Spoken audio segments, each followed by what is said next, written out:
Assalamu alaikum. Mr. Moderator, our distinguished guests, brothers and sisters, our friends and our enemies.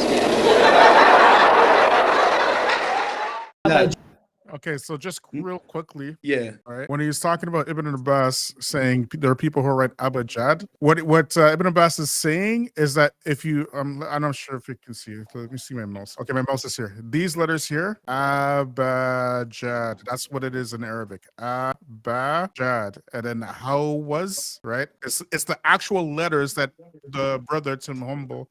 It's like an acronym. It's like an acronym, yeah. You see, like when they're being initiated into this, they're taught this as an acronym so that it's to help them memorize the table. That's right. Right. So now go to the next mark, Bilal, which is 41 minutes and 20 seconds. Sure. 1 second. I think it's this one. Yeah. Okay, so we'll play. 1, 2, 3, 4, 5. And they come up, they start, it's not clear on the picture, we show you in a moment where they start, and they come to 5. 5, they come up with it and they say, for example, I'll give you an example. They say, it's difficult to see on there. They say that 5 is, maybe that says earth, I can't see, it's very, very difficult to see. In any case, they say earth. What are they going to do when they come up with earth? Who knows? What are they going to do when they come up with earth? What are they going to do with the ta'weez? Bury it in the ground, bury it in the grave, bury it in the soil. This was found buried partially in the soil. Why is it buried in the soil? Because the calculation of the person it worked out as was turabi, someone who was a soil person, an earth person, or in the sand or in the grave.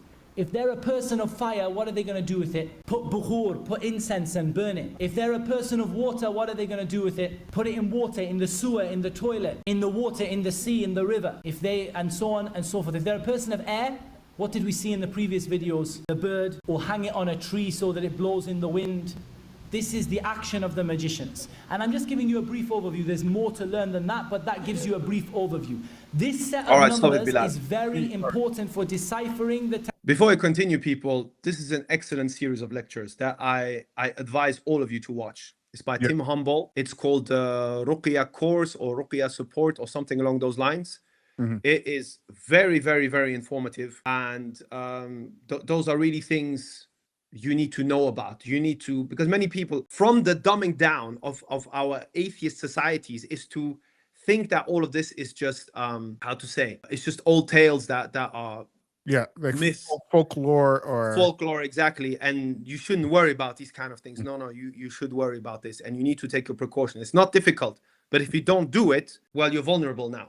Yes. So absolutely, folks, take time out and watch this rather than a whole lot of other nonsense. It's a good thing to watch with family, by the way. You know, if your kids are old enough to understand what he's saying, it's also good for them to process this information and be aware of what's going on. So anyway, why did I want to show this to you? It's because you see how Tim Humble, he explains that this numerology of Sihr, it's a science. You know, they're initiated into that. They will, based on what kind of initiation that they get, they will get initiated in different types of tables that then refer to different other types of tables. You know, so they calculate the numbers in a certain way, and these numbers then match something in another table, and this goes back to this 4 elements.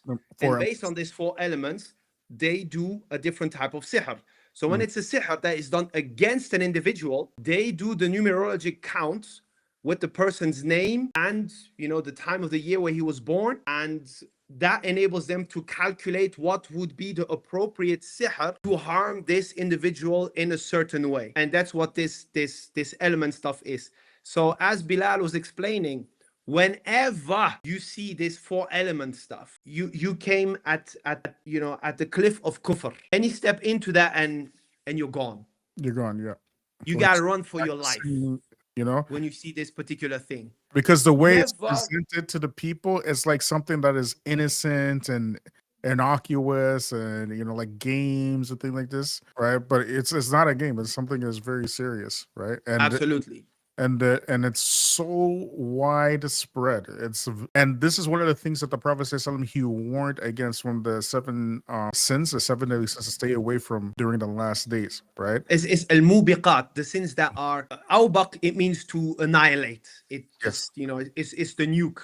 There's nothing left after that. Yes. And sihr was number 2. Number 2, right after shirk. Absolutely. After shirk. Yeah. Absolutely. Because sihr is shirk plus. Yes. It's shirk, like the whole sin of shirk is that it's really a form of disrespect to Allah subhanahu wa ta'ala and not putting Allah in the status that he deserves. Yes. But shirk is just an extrapolated version of that. Yes. Sorry, sihr. Right? Sihr is an extrapolated version of this form of disrespect to Allah. It's not in covert worship something along with Allah. It's the open overt. It's overt. Overt. Yes, like you are insult, humiliating the book of Allah, etc. Anyway, let's get back to our map. All right. So allow share this entire screen. You got me, Bilal? Yeah, I got it. All right, let's go. So what obviously we're talking here about Guido von List's sacred gnosis in the Armanenschaft. There is only so much we know about what happened at the ultimate illumination here. But we do know, according to the research that has been made on the topic, is that they were initiated into using those 4 elements, and Guido von List brought in the 5th element, which is ether. Ether as in Ethereum blockchain. As the 5th element, which is the serpent. So ether is a serpent. Yeah, so Guido von List didn't invent ether. This is already something which is present in mythological and esoteric, madahib from previous. Yeah. And so ether is the element that makes everything possible. And we'll get back to that later, inshallah ta'ala. Inshallah. So this is the summary of what Guido von List was doing, and I would like to point out something very interesting that when I saw it for the first time some 15 years ago approximately, it really blew me away. So we have this hadith that Imam Muslim reported in his authentic book from Jabir ibn Abdullah radiallahu ta'ala anhu, who said that the Prophet sallallahu alaihi wasallam ordered us to kill dogs, to the point where the woman would come from the Badia, Bedouin woman would come to town, and we would just kill her dog. Then after a certain time, the Prophet ﷺ forbade us from killing dogs, except for, he said, alaykum bi al-aswad al-bahim, dhin nuqtatain, fa-innahu shaytan. What does this mean here? So except there is one type of dog that you still should kill. Yes. And it's the dog that is completely black. Pure black dog, yes. Pure black dog with 2 white spots above his eyes. Now, Bilal or anybody in the chat, have you ever in your life seen a dog that fits that description? With 2 white spots? The dog is completely black and he has a white spot over each eye. I have never seen something like that. No, I've never seen something like that. I have never seen something like that in real life. Yes, in real life. Yeah. However, but you know what, Abdullah? There are people recorded, and even you can find, and we're not talking about Muslims here, we're talking about non-Muslims who have seen this, right? And they have stories behind it, and they call it the black dog. They actually call it that, right? Bilal. Yeah, go ahead. Whoa! Whoa! Whoa! You cannot make this up. Whoa, subhanallah. Subhanallah.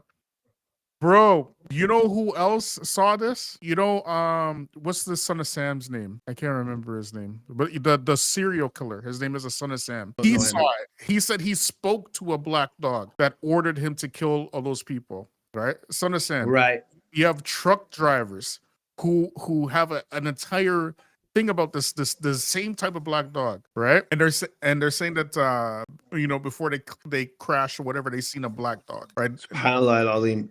Yeah, look, it's yeah. I don't know if you know Paulo Coelho. Who? Paulo Coelho. Paulo Coelho? No. All right, so he's a famous. He's gotten more and more famous over recent years. Christian esoteric writer. So he has books like The Alchemist. What was that book that I read from him?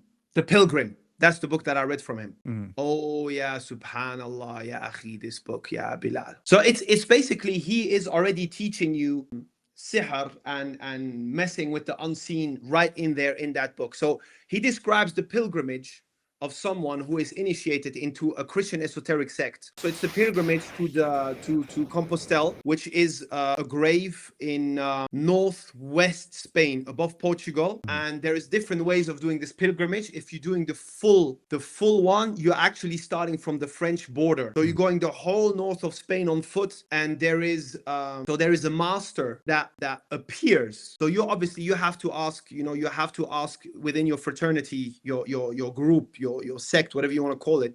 You need to ask for permission to go and do this pilgrimage, and they will arrange it for you. And then you're giving a meeting point and a meeting time.